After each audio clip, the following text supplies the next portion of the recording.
input function. So the input function is a way for the user to assign a variable. So we're just going to call this x, okay?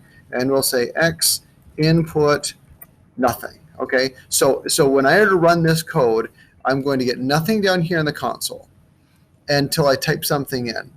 And then we're going to assign this variable x.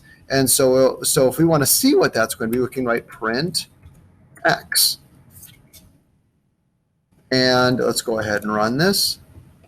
And I'll say, hello world. I don't want to take the time to write that. And then I click enter, and what do you get? You get exactly what I just stored in that variable. Now let's make this a little more user-friendly. So I'm going to say, type something in right here. Okay? Now I run that, and it just helped me. With this small little program that I'm writing, I'm helping myself out by helping the user out by seeing what to write. So I'm going to say, hey there, okay? And then it types it in right after that, because it's storing everything I put in here into the input function. It's storing into that variable. It's putting it in like there's a box named x. I could call that box whatever I want, and as long as I'm consistent with that variable name, it's going to be using that variable name until that variable is at one point changed, which it certainly can, because I could later in the program, I can say x equals 89. Okay, now x just changed. I just changed it to an integer. So now we're going to get back to the input function. Now the next, we're going to talk about, first off, what Booleans are, and also what if statements and how if statements work, and we're going to talk a little more about some operators there. So Booleans is either true or false. Okay, in programming, a lot comes down to whether a statement is true. If it's true, you proceed. If it's false, you proceed in a different way, or you don't proceed at all, or your computer blows up. Now, so true is the same as, I don't want to write true equals 1 because that could be confusing, but true is 1. False is 0. And so I'm going to write a very simple if statement. So I'm going to say if true equals 1, and then with a colon, and I'll say print yes. Okay, now I'm going to run this. True does in fact equal 1, and so since true does equal 1, we get yes down here. And then if it doesn't, now what happens if true doesn't equal 1?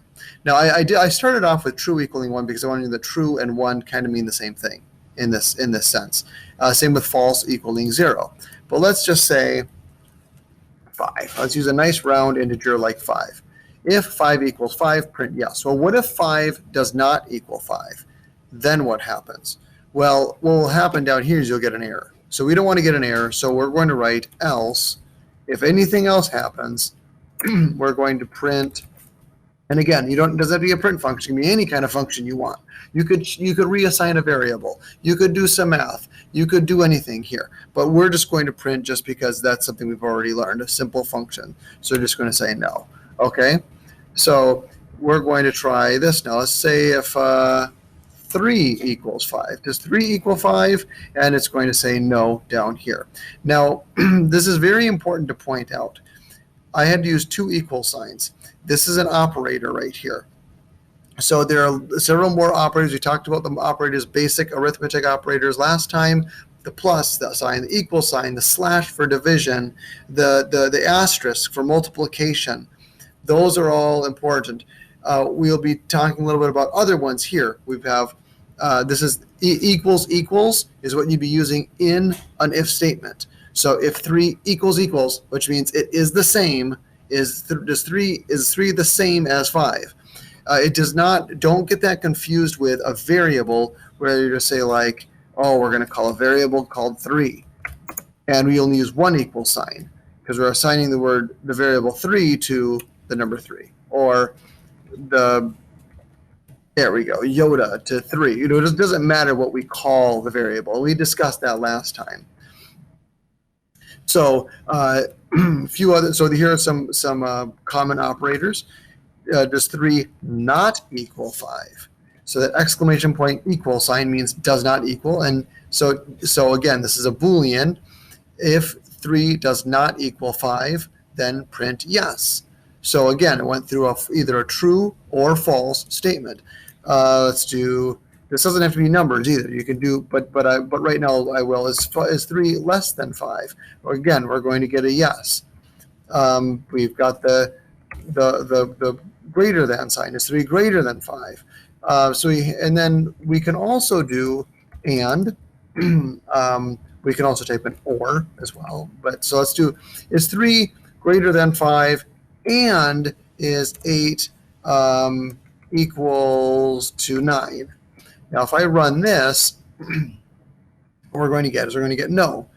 But if I change this to or and this to 8, I hope this is making sense because these are just very simple statements. You just have to think in the way that in the syntax of Python, and so if 3 is greater than 5 or 8 is equal to 8, then we get yes because one of those statements was true. So now let's use this to write what we've learned to write a simple program. We are going to find out. We're just going to use a print statement. We're going to use an input statement or an input function. And a simple if statement. So let's print what is your name? We're going to find out if your name is the same as my name. What is your name? Okay. And then we need an input. We're going to call the variable my name. So my name is input like that. So my name is it just is input, and so there's nothing in my name yet. My name is it's nothing more than a variable name, and we'll say if my name is not equal to Isaac. I'll do it in lowercase just to make it simple. Don't forget your colon. Then print you are a different person. And then else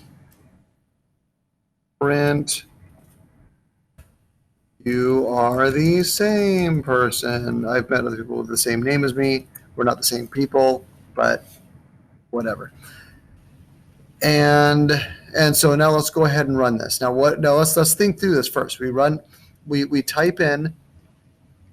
We're going to be printing this onto the console. Nothing will happen until the user inputs their name, and if this input, if this variable right here is not Isaac, not the exact same thing down to every single letter or space or lack of spaces, then it's going to print this. You are a different person, because we're just going to assume that the person's different. And then otherwise, if they type in the exact same thing, it's going to say that you're the same person. So let's go ahead and run that. And what is your name? I'll type in Isaac. You are the same person. And now let's run it again. And we'll say, Cindy, you are a different person.